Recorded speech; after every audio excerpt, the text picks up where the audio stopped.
En Suède, les gouvernants ont donc intérêt à rester à la diète.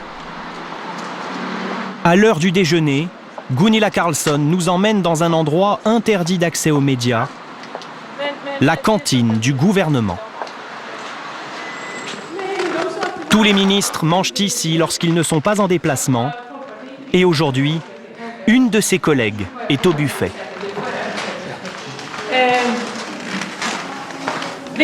Voici notre ministre des Affaires européennes. C'est Brigitte Olsson, une amie de longue date. On a travaillé ensemble au Parlement. Où sommes-nous exactement ? C'est la salle à manger des ministres, et seulement des ministres. Et on se sert nous-mêmes ici. Un repas très simple et qui n'est pas gratuit. Donc, cela fonctionne comme cela. Peut-être que je n'ai pas de dette. 6, 7. C'est-à-dire ? 7 repas que je n'ai pas encore payés. Et un déjeuner coûte combien ? Quelque chose comme 7 €, quelque chose comme ça. Vous savez qu'en France, les ministres ont un chef particulier. Vous ne les enviez pas ? C'est la France. Vous adorez la nourriture. Mais aujourd'hui, Gunilla Carlsson est privilégiée. Pour son déjeuner de travail prévu de longue date, elle a droit à une salle à manger particulière avec ses invités. Et si la nourriture est la même qu'à la cantine, il y a tout de même une différence. C'est un repas gratuit, un déjeuner de travail, donc on ne le paye pas. Et comme vous le voyez, de la bière sans alcool. On boit très rarement du vin durant la journée.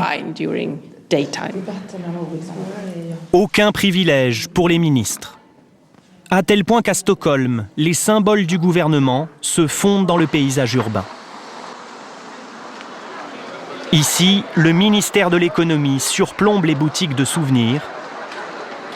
Un peu plus loin, le ministère de l'éducation, au-dessus d'une supérette.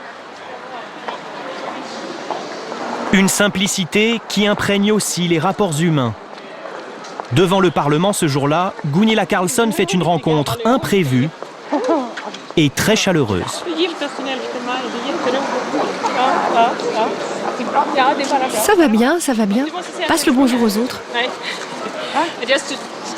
Je vous présente Alice. Elle est de gauche, du Parti social-démocrate. C'est une grande adversaire politique. Mais rien de personnel, hein ? Elle est très forte sur les questions de justice et de politique intérieure. Et on se connaît depuis très longtemps.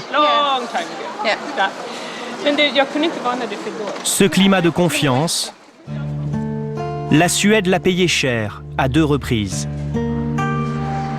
Olof Palme, Premier ministre, assassiné en 1986 sur ce trottoir de Stockholm.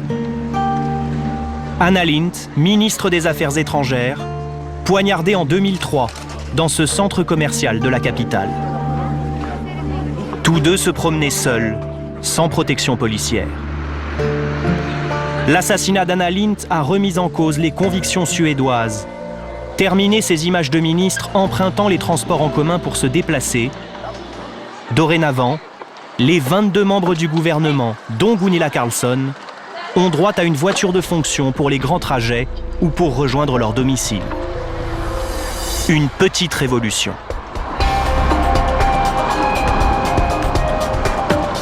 Son costume de ministre modeste, Gunilla Carlsson le doit aux règles de la vie politique suédoise. Son salaire très correct est de 10 000 € par mois, quand un ministre français cumule près de 20 000 € en salaire et en indemnité, auquel s'ajoute une voiture avec chauffeur et un logement de fonction.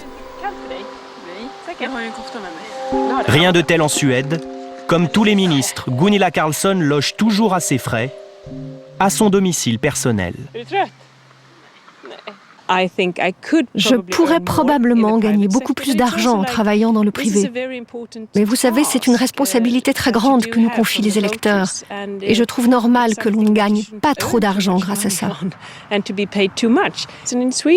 La Suède est un pays très égalitaire. Et que vous soyez ministre ou non, vous devez avoir une vie normale, et relax. Ministre, Gunilla Carlsson n'en garde donc pas moins les pieds sur terre. Et elle consacre ses rares moments de temps libre à sa fille et à ses cours d'équitation. Je me demande ce qu'il a fait hier, car il est vraiment très sale. Après 15 années passées en politique, elle se verrait bien exporter certaines valeurs suédoises à l'étranger. Dès notre entrée dans l'Union européenne en 1995, nous avons demandé plus de transparence pour construire sur la confiance. Chaque pays se développe comme il l'entend, mais peut-être pouvons-nous servir d'inspiration. Probité des élus, contrôle des dépenses, transparence, une certaine idée de l'État pour laquelle la Suède aimerait ne plus faire cavalier seul.